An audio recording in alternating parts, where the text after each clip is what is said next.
Hey everyone. So here's what I'm doing. I decided to order up an Ancestry DNA saliva test. So I've sent this away 4, 5, 6 weeks ago, something like that. Still not back yet. But as you know, I'm planning on traveling the world in 2022. So to make it a little bit more interesting, what I've decided to do is I'm going to get this sample done. I've started using the Ancestry DNA family tree. I've made tons of connections. I've really built this out. And with some key learnings already just doing the family tree. Two things I knew. I knew that my grandfather's, the Miron side of my family, came from France sometime in the mid 1700s. I've now found the dude that actually came over on the ship to start the Miron family. And I've also, the other side of my family, there was some rumors running around that it actually came over from Portugal. I never believed it. Take a look at me. Makes no sense. But it looks like from the family tree that yes, indeed, the first Josie came from Portugal all the way to Halifax in the mid 1700s. So what I'm going to find out when I get this sample back, we definitely should be seeing some French in there. We should be seeing some Portuguese in there. And my grandmother's side, which we already knew has very deep roots from Denmark. And I'm seeing a lot of that in the family tree. Some surprises already though. So we got some Irish in there. Saw Luxembourg. I even saw some family tying back to Spain.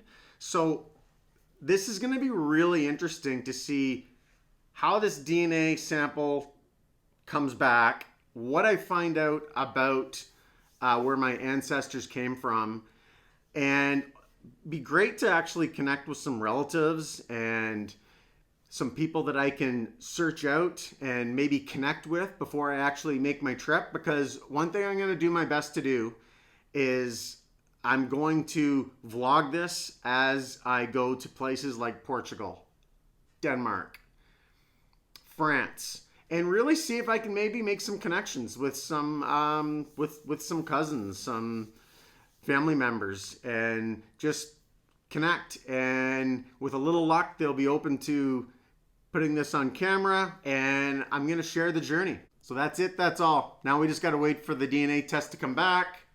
We'll see what it looks like. It's definitely gonna impact my journey, and we'll see where it goes from here. Enjoy. Okay, so I just received my Ancestry DNA kit, and this is my saliva. I just spit into it, and I'm working on the solution.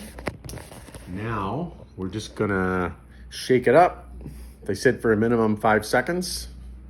And this is gonna be really cool, because I'm gonna take this DNA, I'm gonna get a report back, maybe find some new relatives, and then when I go on this journey, who knows, maybe I'll connect with some relatives. All right, here we go. We're gonna mail this off, put the tube in.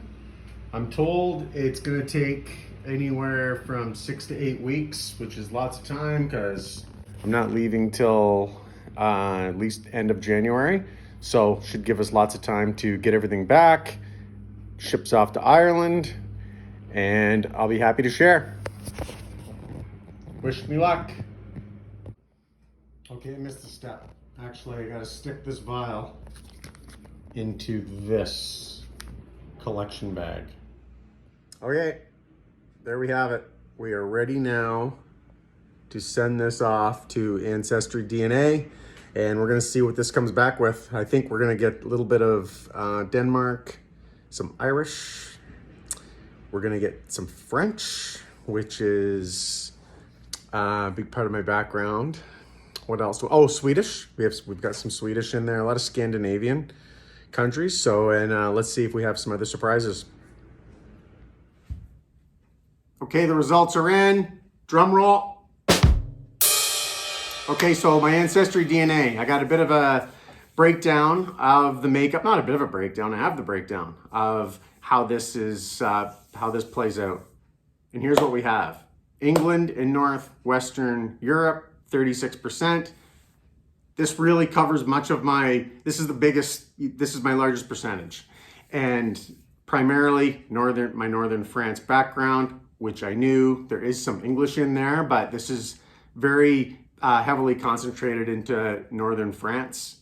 Then we have Germanic Europe. I had to do a little bit of digging on this one. And what this is this is Germany, Belgium, Switzerland, the Czech Republic, Netherlands, Luxembourg, which was actually on my family tree a little bit, and Austria. So hey, here's another place I get to explore and see what I can find out when I travel. Then 19% Sweden and Denmark, very heavy Danish background from my grandmother's side. I know there's some Swedish in there too, so this wasn't a huge surprise either. But what is Scotland. So I wasn't really expecting this, but when I went and did a little bit more reading, there's a bit of a Northern France component to this as well.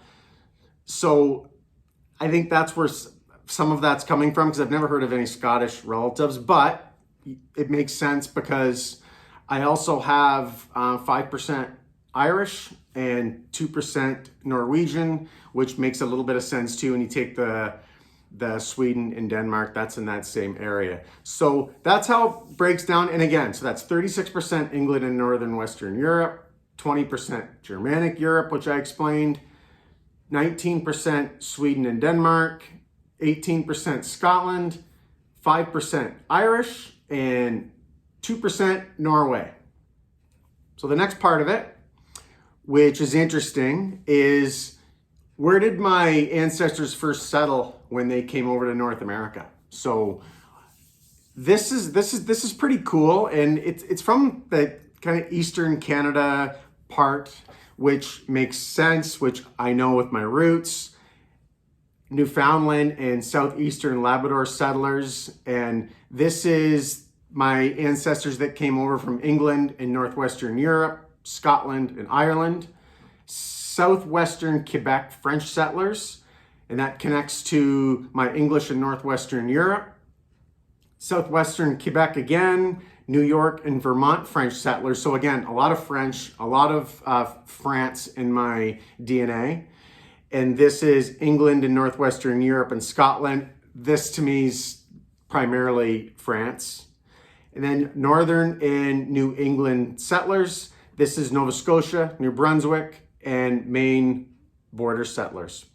Then Northwestern Poland, that's another bit of a shock. Actually, just today I found there was a new connection, new relative that they listed that I can reach out to from Poland. So there you go. Maybe I have a little bit of Polish in me. Hey, who knew? Nova Scotia and Prince Edward Island settlers. This is connected to my England and Northwestern Europe, came over to these regions, as well as Scotland and Ireland as well. And southeastern Quebec French settlers. Again, I think about 60% of this is French, and I know that's a very big part of my background, and this connects to England and Northwestern Europe, France. So when we take all of this, put it all together, there is 19,231 people that are registered with Ancestry DNA alone, where there's some sort of a DNA match. And it actually does break down to what that percentage is, how much DNA we share, which is really cool. And there's 182 matches sharing their locations. So I'm able to dig into this map, and a lot in Canada, quite a bit that have migrated down through the United States. There's Puerto Rico, there's England, there's Australia. I just mentioned Poland. But the big chunk of it in Canada and the US, they're not going to be part of my tour of the world because I've been to so many places already in Canada and the United States. But there are, some people that I can search out and who knows, maybe connect with. But what's going to be really cool about it, I'm 100% going to be visiting these parts of the world that match my DNA.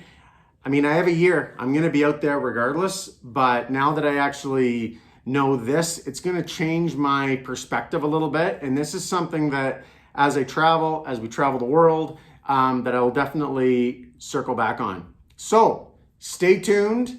Let's hit the road and we'll see you out there. And who knows, maybe we'll have some future YouTube videos where we have some relatives that I've never met, but we share DNA, third, fourth cousins, and maybe we can make some videos out of it. Peace out.